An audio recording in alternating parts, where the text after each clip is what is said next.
Hello ladies and gentlemen, welcome to the Morrowind Book Club. Today we're going to be reading the response to Bero's speech. I think this would have probably been a better book to read had we, read Bero's speech first, if that's actually a thing.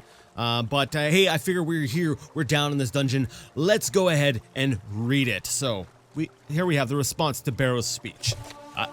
I've gained knowledge from this book. Our destruction skill has increased to 36. So let's keep an eye out for what might have to do with destruction while we read this. So let's see. It's by Malvisor, a battle mage. So on the 14th of last seed, an illusionist by the name of Bero gave a very ignorant speech at the chantry of Julianos in the Imperial City. I was gonna say this name sounds familiar. As ignorant speeches are hardly uncommon, there was no reason to respond to it. Unfortunately, he has since had the speech privately printed as Bero's speech to the battle mages, and it's received some small, undeserved attention in academic circles. What I'm saying is I'm jealous. Let us put his misconceptions to rest, or maybe he's honestly wrong. Let's find out. Bero began his lecture with an occasionally factual account of famous battle mages from Zurin, Arctus, Tiber Septim's Imperial Battle Mage, to Jagar Tharn, or whatever, however you want to pronounce it, Uriel Septim, the 7th Imperial Battle Mage. His intent was to show that where it matters, the Battle Mage relies on other schools of magicka, not the School of Destruction, which is supposedly a Battle Mage's particular forte. Allow me first to dispute these so-called historical facts. Zurin Arctus did not create the golem Numidium by spells of mysticism and conjuration, as Bero alleges.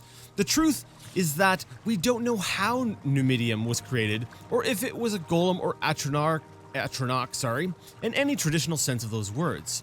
Uriel V's battle mage, Hethoth, was not an Imperial battle mage. He was simply a sorcerer in the employ of the Empire.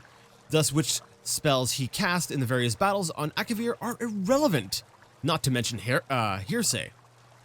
Bero calls Empress Morahatha's battle mage, Wellock, an accomplished diplomat, but not a powerful student of the School of Destruction. I congratulate Bero on correctly identifying an Imperial battle mage, but there are many written examples of Wellock's skill in the School of Destruction. The sage Solaris, for example, wrote extensively about Wellock casting the vampiric cloud on the rebellious army of Black Rose, causing their strength and skill to pass on to their opponents. What is this but an impressive example of the School of Destruction? Now, Bero rather pathetically includes Jagar Tharn in his list of underachieving battle mages.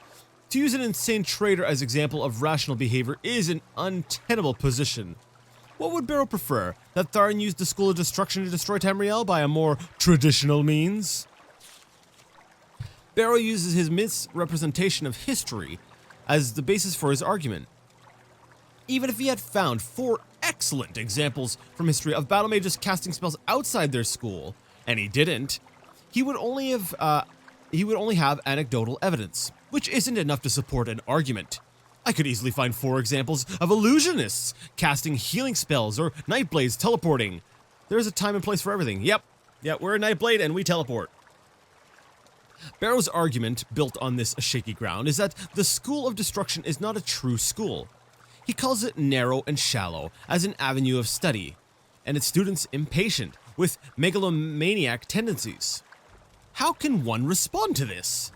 Someone who knows nothing about casting a spell of destruction, criticizing the school for being too simple? Summarizing the School of Destruction as learning how to do the maximum amount of damage in the minimum amount of time is clearly absurd, and he expounds on his ignorance by listing all the complicated factors studied in his own School of Illusion. Allow me in response to list the factors studied in the School of Destruction. The means of delivering the spell matters more in the School of Destruction than any other school, whether it is a cast at a touch, at a range, in concentric circles, or cast once to be triggered later. I'd like to see that in the game. What forces must be reined in to cast the spell fire, lightning, or frost? And what are the advantages and dangers of each? What are the responses from different targets from the assault of different spells of destruction? What are the possible defenses and how may they be assailed? What environmental factors must be taken into consideration? What are the advantages of a spell of delayed damage? Bero suggests that the School of Destruction cannot be subtle, yet he forgets about all the curses that fall under the mantle of the school, sometimes affecting generation after generation in subtle yet sublime ways. The School of Alteration is a distinct and separate entity from the School of Destruction, and Bero's argument that they should be merged into one is patently ludicrous. He insists, again, a man who knows nothing about the School of Alteration and Destruction is the one insisting this, that damage is part of the changing of reality dealt with by the spells of alteration. The implication is that levitation, to list the spell of alteration, is a close cousin of shockbolt, a spell of destruction. It would make as much sense to say that the School of Alteration, being all about the actuality of change, should absorb the School of Illusion, being all about the appearance of change. It certainly isn't a coincidence that a master of the School of Illusion cast this attack on the School of Destruction. Illusion is, after all about masking the truth. Well, that was a fun read. I like that. This one was very it was very obvious that it was where you got your point, right, in in Destruction. It's a fun read. I'm not sure whose side I take on this one. Like you could say it, but you could just say that the schools of magic are technically constructs by people themselves and not necessarily by magic itself. It's not like there's different types of magic. So technically you could just say everything is magic, and the only reason that there are these different categories is because of the different schools that are set up to specifically, we'll say, study and cast these different types of spells.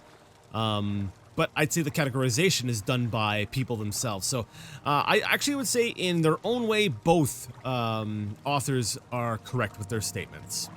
Yeah, that's my thought. That's my hot take before I've had time to really, ponder things over and really think about it and process it. That's what I'm gonna go with. So that has been the response to Bero's speech, which we found down here in where are we? Ashalmawiya Shrine in the Sunken Vaults. So that's been this here. So, yep, this has been the Morrowind Book Club. Thank you for joining me, and until next time, I'd like to ask you all to game on.